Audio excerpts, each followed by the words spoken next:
Good morning, my name is Akshay Kumar, subject physics, class senior IIT medical. So आज की इस class में हम बात करने वाले हैं सेंटर ऑफ मास के बारे में। तो सेंटर ऑफ मास किसी भी बॉडी का बहुत इंपॉर्टेंट पॉइंट होता है। तो सेंटर ऑफ मास के बारे में अच्छे से समझेंगे, इसका यूज फिर हम आगे चल करके बहुत सारी प्रॉब्लम्स के में करेंगे। तो देखो सेंटर ऑफ मास क्या होता है तो समझते हैं। मान लो ये मेरे पास एक पेन है, इसको मैंने इस तरह से 4 पॉइंट के ऊपर अपवर्ड में फोर्स लगाई और इसको मैंने ऐसे बैलेंस कर दिया। तो अगर इसकी हम सिचुएशन ड्रॉ करें तो मान लो ये हमारा एक पेन है, इसके ऊपर मैं 4 पॉइंट के ऊपर फोर्सेस लगा रहा हूं अपवर्ड डायरेक्शन में। इस तरह से मैं इसके ऊपर फोर्सेस लगा रहा हूं। ये फोर्स है F1, F2, F3, F4।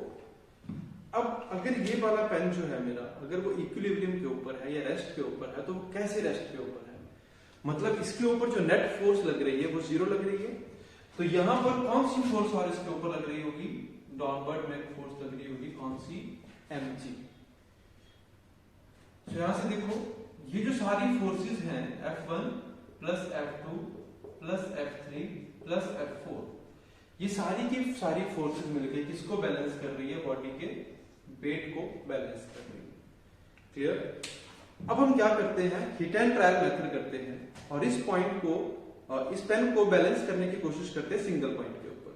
पहले हमने यहां फोर्स लगाई, ये ऐसे मूव कर जा रहा है, फिर हमने ऐसे हम हिट एंड ट्रायल करते रहे तो हमें एक ऐसा पॉइंट मिला ये वाला, जहां पर जाके ये बैलेंस हो गया।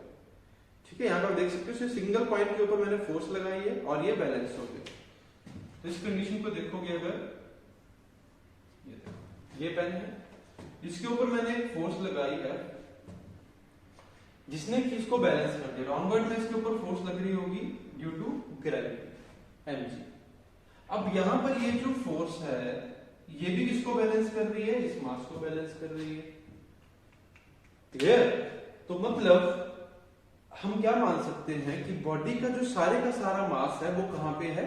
इस एक पॉइंट के ऊपर कंसंट्रेटेड है, तभी तो यहां पे बैलेंस हो पाया। ठीक है, पहले मैं इसको बैलेंस करने के लिए मेरे को 4 पॉइंट के ऊपर फोर्सेस लगानी पड़ रही थी जैसे, अब मैंने इसको सिंगल पॉइंट के ऊपर बैलेंस कर दिया। जैसे मैंने इसको सिंगल पॉइंट के ऊपर बैलेंस करा तो मतलब हम क्या मान सकते हैं कि उस सिंगल पॉइंट के ऊपर बॉडी का सारा मास कंसंट्रेटेड था, जिसको कि ये फोर्स हमारी बैलेंस कर रही है। तो ये वाला पॉइंट जो होगा हमारा, that point is known as centre of mass. तो सेंटर ऑफ मास हमारे पास वो पॉइंट होगा जहां पर की बॉडी का टोटल मास कंसंट्रेटेड होता है। तो इसकी डेफिनेशन में आप लिख सकते हैं, centre of mass is a point of a body where whole mass of the body is supposed to be concentrated. Clear? इसके बारे में एक और बात है, for uniform bodies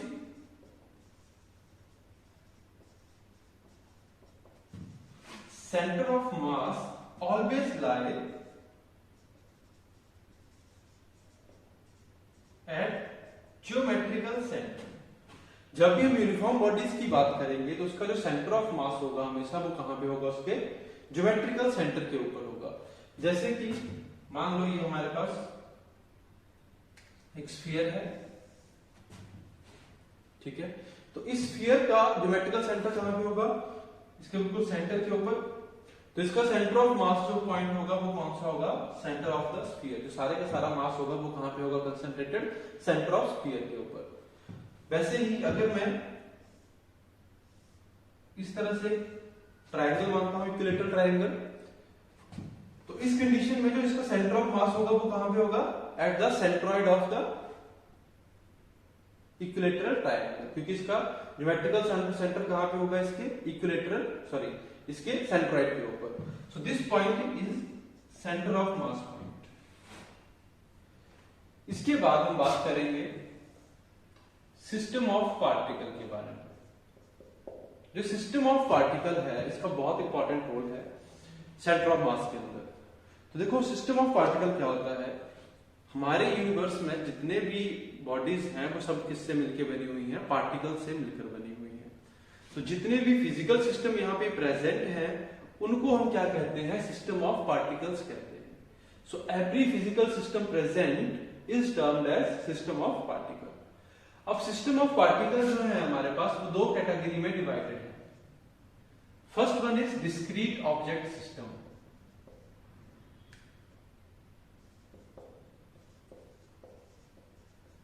discrete object system, ये हमारी फर्स्ट कैटेगरी है। And second one is continuous object system. Clear? तो देखो डिस्क्रीट से हमें पता चल रहा है कि इसमें क्या होगा, हमारे पास जो ऑब्जेक्ट होंगे that will be independent from each other. तो डिस्क्रीट ऑब्जेक्ट सिस्टम में क्या होगा, जो हमारे ऑब्जेक्ट होंगे पार्टिकल्स के अंदर, या जो भी हमारे ऑब्जेक्ट होंगे, जितने भी पार्टिकल्स होंगे वो एक दूसरे से इंडिपेंडेंट होंगे। क्लियर? जैसे कि अगर मैं यहां पे मान लेता हूं ये मेरी दो बॉल्स हैं और इसका मास है m1, इसका मास है m2। क्लियर?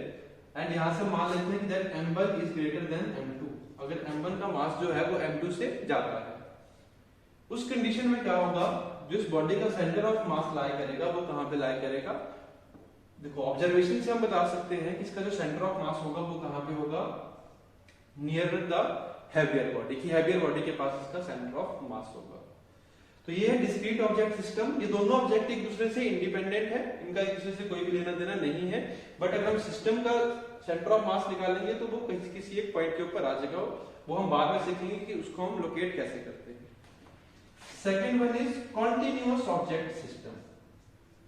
तो कॉन्टिन्यूअस ऑब्जेक्ट सिस्टम कौन सा होता है, जहां पे कि हमारे जो पार्टिकल्स हैं वो स्मॉल स्मॉल पार्टिकल आपस में मिलकर के एक कॉन्टिन्यूअस बॉडी को बनाते हैं। जैसे कि हमारा ये पेन को एग्जांपल मान सकते हैं, इसके अंदर क्या है, बहुत सारे स्मॉल स्मॉल स्मॉल पार्टिकल हैं जो कि आपस में कंबाइन होकर के इस पेन को बना रहे हैं।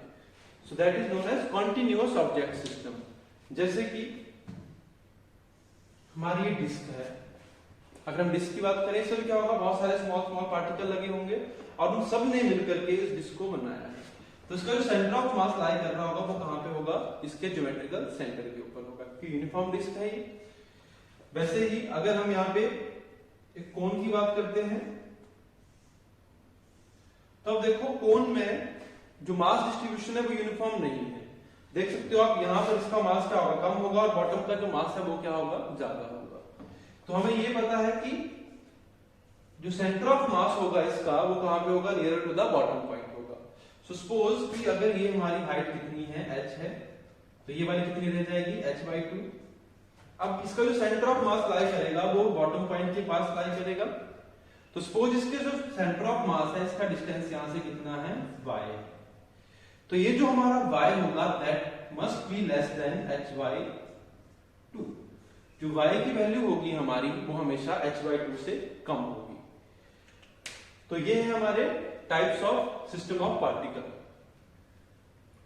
Thank you.